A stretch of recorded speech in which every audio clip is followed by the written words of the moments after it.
Hi guys, welcome to the tutorial. Now, generally speaking, the course is not really linear. You can dip in and out as you would like. But before you watch this particular tutorial, it would be useful if you watched the one before it, because that explains some concepts that we're going to have in mind as we look at the key vocabulary in this tutorial. So we're talking about Belbin's team structure in business, and we kind of fallen on from that in this one and discussing a bit more depth the vocabulary that we would associate with sort of teamwork and team building. Why vocabulary matters for teamwork? Well, we're coming back to this point again, that expressing yourself clearly and precisely is incredibly important in business, both in terms of the message that you give and the way that you're giving the message. Using precise terms reduces misunderstandings and ensures everyone shares the same expectations about roles and goals. And also, if you have this precise vocabulary in English, then you are presenting yourself very professionally in English. Effective feedback. Specific vocabulary helps to give constructive feedback and receive it clearly, improving individual and team performance. We touched on feedback earlier in the course. Building shared understanding. Common language around teamwork concepts fosters trust and alignment, making collaboration smoother and more productive. As you probably guys are probably aware, business often has its own vocabulary.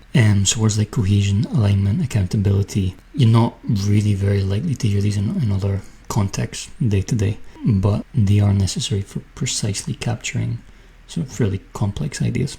Leaders who use precise language inspire confidence and clarity, motivating teams to work effectively towards shared objectives. So if you know specialist vocabulary and you're moving it and you're using it correctly, then that will help you sort of command respect, let's say, which might otherwise be lost to a degree if you're working in a language that is not your first language. So what do we mean by cohesion specifically? Well, cohesion is a degree to which team members feel united and committed to a shared goal, creating a strong sense of togetherness. For example, strong team cohesion helps us stay productive under pressure. Other words that relate to learn this are unity, togetherness, bond. Common collocations we find are team cohesion, build cohesion, maintain cohesion. These are the word combinations we often find around cohesion. Using cohesion verbs like build, strengthen, enhance are used to describe improving team unity and commitment. Synergy. We touched on synergy in the previous tutorial, if I remember well. Synergy is the combined effect of a team or group that is greater than the sum of the individual efforts, leading to more impactful results. Businesses, teams aspire to synergy. Example sentence: the synergy between our sales and marketing teams boosted our results significantly, creating a powerful impact on revenue. Words that we will find related around synergy are collaboration, integration, teamwork, and common collocations. So we talk about creating synergy, achieving synergy, cross-departmental synergy. And we quite often find these word combinations around synergy. Team dynamics refers to the patterns of interaction and behavior within a group that influence how effectively the teams work together. For example, poor communication can damage team dynamics, leading to misunderstandings and reduced productivity. Related expressions around team dynamics are group behavior, internal relationships, interpersonal dynamics. In terms of sort of advanced English, use positive or negative adjectives to describe team dynamics. We can talk about healthy team dynamics, but we can talk about toxic team dynamics, productive team dynamics. Team dynamics itself is a neutral expression. It's neither positive nor negative, so you can add an adjective in the beginning to clarify. Cross-functional teams. So cross-functional means that members from different departments with different skill areas work together towards a common goal.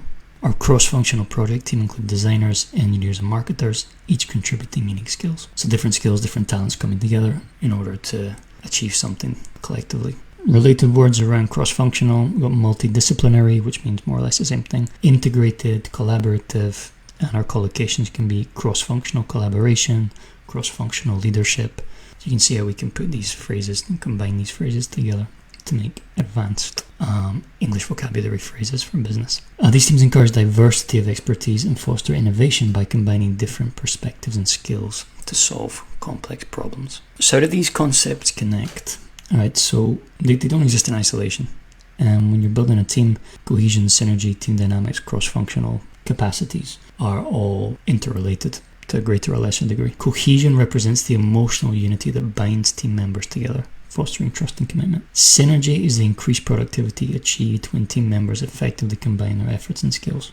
Team dynamics describe how members interact, communicate, and influence each other within the group. Cross-functional teams bring together diverse strengths and expertise to tackle complex challenges innovatively. Ideally, you want to have all of these things present in your team. You can have cohesion, but you might not have synergy, for example, because maybe your processes aren't optimized. You could have really good cross-functional talent, but really poor team dynamics. So what we're aspiring to is to getting all these 4 things in a row, aligned, in order to have the strongest team possible. And this is the vocabulary that we use for describing these processes. So different ways to express cohesion. You can say something like, let's strengthen team cohesion through better communication.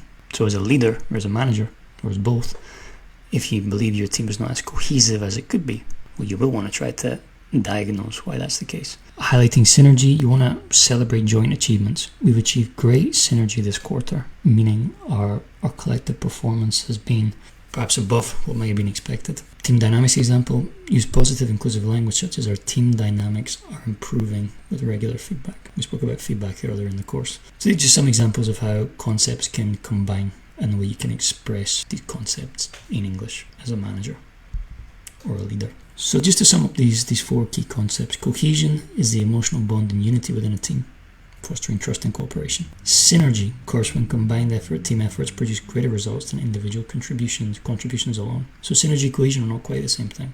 It's quite hard to have one without the other, but they're not the same thing. Team dynamics, remember, is neutral.